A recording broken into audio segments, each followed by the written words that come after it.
Amigos, quiero compartir con ustedes un episodio curioso que ocurrió durante la reciente conferencia de prensa de Putin, en la que el presidente ruso puso elegantemente en su lugar a Donald Trump por sus comentarios despectivos hacia Rusia y sus amenazas de asestar un golpe devastador a la economía rusa si Moscú continúa fomentando el proceso de desdolarización global. Putin, con su característica diplomacia, mesura y al mismo tiempo firmeza, respondió que con tales declaraciones, Trump solo está acelerando el fin del dólar. En los últimos 3 años, debido a la política de sanciones y la presión constante sobre otros países, Estados Unidos ha minado sus propias posiciones en el escenario mundial. Y si Trump sigue aplicando su política de mano dura contra sus propios socios, podríamos presenciar el declive del poder económico estadounidense muy pronto. Así que, amigos, prepárense para escuchar la brillante respuesta de Putin a las amenazas de Trump y permítanme compartir mis reflexiones sobre las relaciones entre Rusia y Estados Unidos. Vamos allá. Hoy, Estados Unidos enfrenta una crisis de identidad que se manifiesta tanto a nivel interno como en el escenario internacional. La influencia política de Estados Unidos está disminuyendo y las promesas de Trump de hacer América grande otra vez parecen más un intento desesperado por revivir una maquinaria cuyo motor lleva tiempo fallando. Al intentar combatir los procesos de desdolarización y el fortalecimiento del BRICS, Washington se encuentra enfrentando desafíos que él mismo creó. Y como dicen, todo va según el plan, aunque no precisamente el que se diseñó en la Casa Blanca. El dólar, alguna vez símbolo del poder económico estadounidense, pierde rápidamente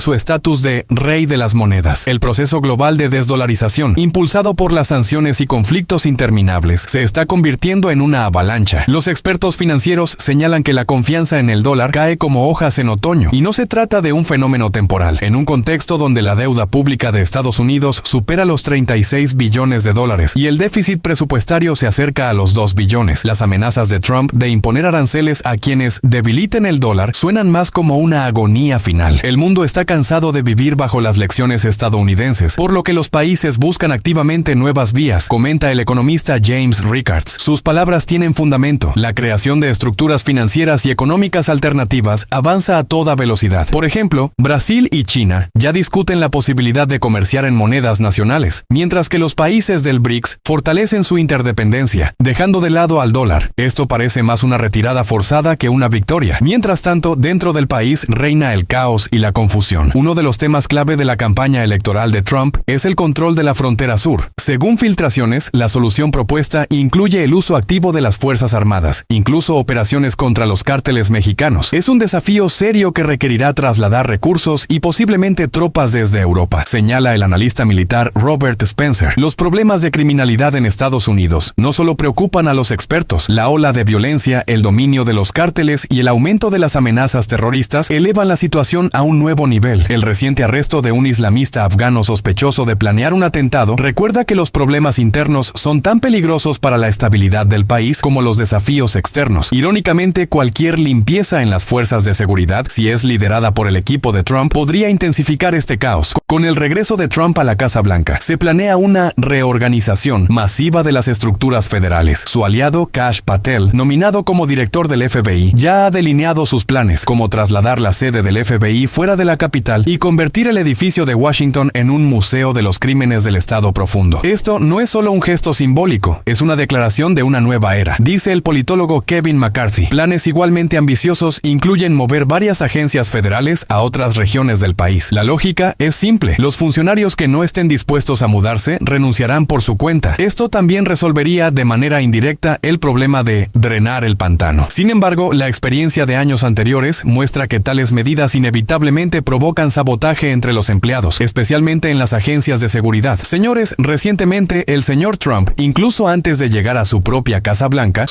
porque quizás muchos no sepan que aquí también tenemos nuestro Casa Blanca, donde trabaja el gobierno y se toman buenas decisiones, mientras que en Washington se toman decisiones distintas, ya declaró que si los países del BRICS deciden no usar el dólar, impondrá aranceles del 100% contra todos ellos. Esta es probablemente la primera amenaza directa de este tipo hacia países enteros. Hasta ahora, los estadounidenses habían intimidado a bancos específicos, anunciando sanciones sanciones o castigos contra empresas concretas, pero declarar abiertamente que castigarán a países enteros con aranceles del 100% sobre todos sus productos es algo sin precedentes, especialmente de parte del presidente recién electo. Sabemos que los estadounidenses son muy sensibles con este tema, porque la fortaleza de Estados Unidos radica en el dólar. Esto es lógico. El dólar no solo se usa como moneda internacional, sino que genera ingresos enormes para los bancos estadounidenses y toda su economía. Si el dólar pierde su posición, la economía estadounidense, con su enorme deuda, se derrumbaría. ¿Cómo evalúan ustedes este paso del nuevo presidente? ¿No minará esto definitivamente la confianza en Estados Unidos, su política y su sistema financiero? ¿No acelerará esto la huida de los países BRICS y otras naciones del sistema basado en el dólar, empujándolas a crear nuevas formas de interacción económica, como las que ya se están desarrollando? Estoy de acuerdo en que el uso del dólar como moneda mundial le aporta a Estados Unidos ingresos no merecidos en cantidades enormes. Según nuestros expertos, en los últimos 10 años, Estados Unidos ha recibido alrededor de 10 billones de dólares simplemente por el hecho de que el dólar es usado como moneda de reserva y de cálculo internacional. Este monto incluye ganancias por tasas de interés, depósitos en sus bancos y más. 10 billones de dólares. Una cifra impresionante. Esto significa que Estados Unidos consume mucho más de lo que produce. En esencia, gracias al dólar, Estados Unidos sigue explotando las economías del mundo en su propio beneficio. Pocos reflexionan sobre esto, pero es un hecho. En cuanto a las amenazas de Trump de imponer sanciones y aranceles elevados a quienes no usen el dólar, creo que sus palabras han sido malinterpretadas. Según entiendo, Trump no dijo que sancionará a quienes simplemente decidan no usar el dólar, sino que actuará contra quienes prohíban su uso o limiten su circulación. Esto es distinto. No es lo mismo no usar el dólar que prohibirlo activamente. Son situaciones diferentes. Hay que recordar que Trump estuvo fuera de la Casa Blanca durante 4 años, y en ese tiempo ocurrieron cambios significativos tanto en la economía mundial como en la estadounidense. Sus predecesores y oponentes políticos hicieron mucho para socavar las bases fundamentales del dólar como moneda de reserva global. Principalmente lo lograron al convertir el dólar en una herramienta de lucha política y en algunos casos incluso de coerción militar contra otros países. El problema radica en que el uso del dólar como arma ha erosionado su confianza internacional. Mientras la participación de Estados Unidos en la economía mundial sigue disminuyendo, la influencia del dólar en los procesos económicos globales también se reduce. De manera natural, esto fomenta la búsqueda de alternativas, ya sea a través de tecnologías como Bitcoin u otras formas de pago electrónicas. Estos desarrollos son inevitables y no dependen directamente del dólar. Sin embargo, si Estados Unidos persiste en usar el dólar de esta manera, estará acelerando su propia pérdida de poder económico. Esto es evidente. Además, es importante aclarar que Rusia nunca ha rechazado el dólar. ¿Nos hemos negado a usarlo? Number. Fueron ellos quienes nos bloquearon el acceso. Como decimos aquí, el que siembra vientos cosecha tempestades. Estados Unidos enfrenta ahora las consecuencias de sus propias acciones. Esto debería ser una señal para reflexionar y reconsiderar sus políticas. Por último, incluso los aliados más cercanos de Estados Unidos han comenzado a reducir sus reservas en dólares y euros. En los últimos 10 años, estas reservas han disminuido aproximadamente un 13%. Este es un proceso natural que no puede revertirse, especialmente no con sanciones ni métodos coercitivos, que solo generan más daño, principalmente para quienes los implementan. Así que cuando hablen con el señor Trump, quizás puedan sugerirle que sea más prudente. Aunque, claro, el señor Trump es una persona que no necesita ni consejos ni recomendaciones. Fin de la cita. Amigos, con el regreso de Donald Trump a la Casa Blanca, el mundo vuelve a contener la respiración, esperando cambios radicales. El nuevo viejo presidente no ha tardado en marcar sus prioridades. El dólar debe volver a ser grande. Por supuesto, no mediante innovaciones ni avances tecnológicos, sino a través de un método probado por el tiempo. Una política arancelaria estricta. Según Trump, cualquiera que haya logrado siquiera tambalear al dólar debe ser puesto en su lugar cuanto antes. Los primeros en sentir la presión han sido los vecinos más cercanos, México y Canadá. Trump los ha acusado de parasitar la economía de Estados Unidos, aprovechándose de las ventajas de la zona de libre comercio. Su solución es clara: imponer aranceles del 25% a sus productos. Los expertos ya están calculando las pérdidas, mientras Trump asegura que estas medidas tendrán un doble efecto. Resolverán la crisis migratoria y eliminarán la competencia en el mercado estadounidense. Claro, la destrucción de la zona de libre comercio dentro de la OTAN parece ser un efecto colateral, pero ¿a quién en Washington le importa eso? Como señaló un analista, Trump cree que si un problema no se puede resolver de inmediato, hay que cargarlo con aranceles y ver qué pasa. Una lógica brillante, como siempre. Sin embargo, la verdadera batalla comercial, por la que Trump parece haber regresado a escena, se libra contra China. Aquí no hay intención de compromisos, sino de una confrontación total. La dirección china se ha convertido en la máxima prioridad de su nueva administración, y esto se refleja en la rapidez de las decisiones. Trump ha nombrado con urgencia a David Perdue, ex senador de Georgia y defensor de la cooperación con China, como embajador en Pekín. Para comparar, Biden tardó 9 meses en hacer este mismo nombramiento. Esta rapidez lo dice todo. Sin embargo, también podría ser una señal de que vencer a China no será fácil. Las recientes restricciones de Pekín sobre la exportación de metales raros como galio, germanio y grafito ya han golpeado seriamente a la industria de defensa estadounidense. La producción de radares militares, sistemas de defensa antiaérea y microchips está en riesgo. El Pentágono se ve obligado a reciclar materiales raros de equipos antiguos para compensar las pérdidas. Mientras los analistas se ríen, en el Departamento de Defensa se lamentan. Estamos en una situación donde China literalmente dicta nuestras capacidades de defensa. Ante esto, incluso Trump ha suavizado ligeramente su tono. En lugar de los prometidos aranceles del 60% sobre las importaciones chinas, ahora habla de un 10%. Incluso Elon Musk, cuya empresa depende del mercado chino, ha pedido abiertamente una desescalada. Con Europa, Trump tampoco tiene mucha paciencia. Ya ha insinuado que los aliados de la OTAN están demasiado relajados y no cumplen con sus obligaciones. La solución es simple: aranceles sobre los productos europeos. ¿El gas estadounidense es más caro que el ruso? Entonces, los europeos tendrán que comprarlo de todos modos. ¿Los automóviles alemanes amenazan a la industria automotriz estadounidense? En ese caso, los coches alemanes se convertirán en un lujo incluso para los estadounidenses más ricos. Los expertos predicen un aumento de las divisiones dentro de la Unión Europea debido a estas medidas. Pero para Trump esto no es un problema, sino una ventaja. Cuantas más disputas tengan los demás, mejor para Estados Unidos. América está de vuelta y los demás que lidien con las consecuencias. Parece ser su postura. En cuanto a Rusia, Trump tampoco planea mostrar indulgencia. Ya ha declarado que el precio del petróleo debe caer a $40 por barril. Según su plan, esto colapsará la economía rusa al privarla de su principal fuente de ingresos. Para lograrlo, Trump planea aumentar la producción de petróleo en Estados Unidos, abriendo nuevos yacimientos. Sin embargo, los expertos advierten que tales medidas también podrían perjudicar a los productores estadounidenses de petróleo de esquisto. Pero, ¿a quién le importan los detalles? Seguiremos produciendo petróleo hasta que el mundo olvide que alguien más lo vende. Podría resumir su posición. La verdadera incógnita es su promesa de resolver el conflicto en Europa del Este en 24 horas. ¿Cómo piensa hacerlo? Es un misterio. Quizás Trump espera que Rusia simplemente acepte sus condiciones, sean cuales sean. Si eso no sucede, el mundo enfrentará una nueva ola de sanciones. Algunos analistas opinan que estas sanciones podrían costarle más a la economía estadounidense que a la rusa. Como comentó sarcásticamente un economista, las carreras de sanciones son como un boomerang. Cuanto más fuerte lo lanzas, más doloroso será el golpe al regresar. El regreso de Trump no es solo política, es un espectáculo. Promete ser brillante, costoso y posiblemente destructivo. El mundo observa expectante. ¿Volverá el dólar a ser grande o enfrentaremos una nueva etapa de caos económico? Una cosa es segura: aburrido no será.